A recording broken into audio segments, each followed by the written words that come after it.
নমস্কার। আজকে সাপ্তাহিক রাশিফল আলোচনা করব। আজ বলবো ডিসেম্বর মাসের তৃতীয় সপ্তাহ নিয়ে। ডিসেম্বর মাসের তৃতীয় সপ্তাহ অর্থাৎ 15th December two 21st December সারাটা সপ্তাহ কেমন যাবে।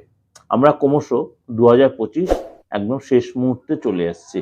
সুতরাং এই সময়টা আপনাদের এই সপ্তাহটা কেমন যাবে, কিছু গ্রহ রাশির সিচুয়েশন চেঞ্জ হবে এবং তার জন্য আপনার রাশির উপর কি এফেক্ট হবে চলুন একটু আলোচনা করে নিই কি কি গ্রহ তার সিচুয়েশন চেঞ্জ হবে। এই সপ্তাহটা ডিসেম্বর মাসের তৃতীয় সপ্তাহ, অর্থাৎ কিছু কিছু রাশির জন্য বা কিছু জাতক জাতিকাদের জন্য কিছু খুশির মুহূর্ত নিয়ে আসবে। কারোর জন্য গ্রহস্থিতির অনুযায়ী এই সপ্তাহটা কারোর জন্য একটু সতর্কতা অবলম্বন করতে হবে।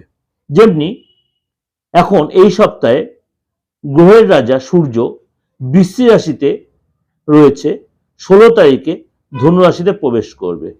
সেখানে আগে থেকে মঙ্গল গ্রহ বিরাজমান রয়েছে।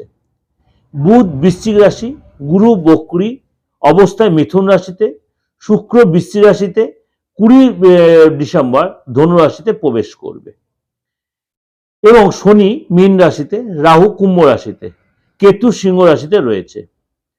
সূর্য ধনু রাশিতে যাওয়ার সময় যে খর মাস আরম্ভ হবে, সূর্য যখন ধনু রাশিতে প্রবেশ করবে তখন খর মাস আরম্ভ হবে এবং আপনারা কিন্তু এই সময় মাঙ্গলিক কাজে কিন্তু আপনারা কিছুটা আটকে মাঙ্গলিক কাজ আটকে এই সময় মাঙ্গলিক কাজ এই জন্য সূর্য এবং শনি পুজো করে বিশেষ ফল প্রাপ্তি করা যাবে। এসব সূর্য এবং শনি পুজো করে বিশেষ ফল প্রাপ্তি এই সময়টা করা যাবে।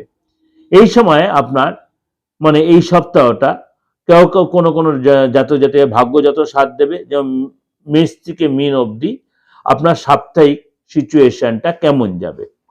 এই সপ্তাহে আপনার ডিসেম্বর মাসে কোনো কিছু কিছু রাজযোগ আপনার তৈরি হচ্ছে, যেমন আপনার লক্ষ্মীনারায়ণ রাজযোগ বা লক্ষ্মীনারায়ণ যোগ, মঙ্গল আদিত্য যোগ, শুক্রাদিত্য যোগ, কেন্দ্র দৃষ্টি এবং স্বরাষ্ট্রক যোগ এবং সমসপ্তম যোগ এবং মহাধনী রাজযোগ তৈরি হচ্ছে। অর্থাৎ একাধিক যে রাজযোগ তৈরি হচ্ছে সেটা এই রাশির উপরে কি এফেক্ট হচ্ছে চলুন তো একটু আলোচনা করি। এবার কোন কোন রাশির উপর ভালো, কোন কোন রাশিকে সতর্কতা, কোন কোন রাশির জন্য একটু মিডিয়াম সিচুয়েশন।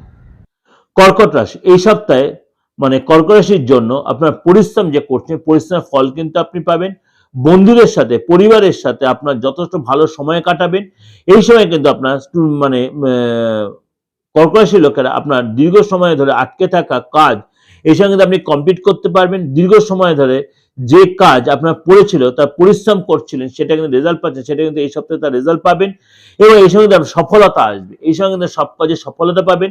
সপ্তাহের শুরুতে খুশির মুহূর্ত থাকবে, উৎসাহ বাড়বে এবং আপনার কিন্তু মনটা অনেকটা হালকা থাকবে। কোনো ট্রাভেল করতে পারেন, ট্রাভেলের দ্বারা আপনার মনটা আরো ফ্রেশ হয়ে যাবে। অর্থাৎ এই যে আপনার ওভারঅলটা প্রেজেন্টেশন দিলাম সমস্ত গ্রহ রাশির উপর বেস করে একাধিক রাজযোগের উপর বেস করে আপনাদের অবশ্যই আপনার সারাটা সপ্তাহ কিন্তু অনেকাংশে আপনাদের ভালো যাচ্ছে। এবং যদি দেখছেন কোনো কোনো রাশি যদি দেখা যায় সময়টা অতটা সাপোর্টিং হলো না, আপনি নির্দ্বিধায় কোনো কারোর সাথে কনসাল্ট করুন, আপনার ডেট অফ বার্থটা দেখান আর ফেসটা দেখান, তাহলে আপনি অবশ্যই আপনার হাতটা দেখান, আপনি অবশ্যই তার প্রপার প্রেডিকশন পাবেন এবং রেক্টিফিকেশনটা আপনি অবশ্যই করে নেওয়ার প্রয়োজন আছে। যদি মনে করছেন প্রাথমিক হিসেবে যোগাযোগ করবেন অবশ্যই 89107325 যোগাযোগ করবেন, 9433960106 অনলাইন বা অফলাইন দেশের যে কোনো প্রান্ত বা বিদেশ থেকে আপনি অবশ্যই কন্ট্যাক্ট করে নিতে পারেন। নমস্কার, ভালো থাকবেন।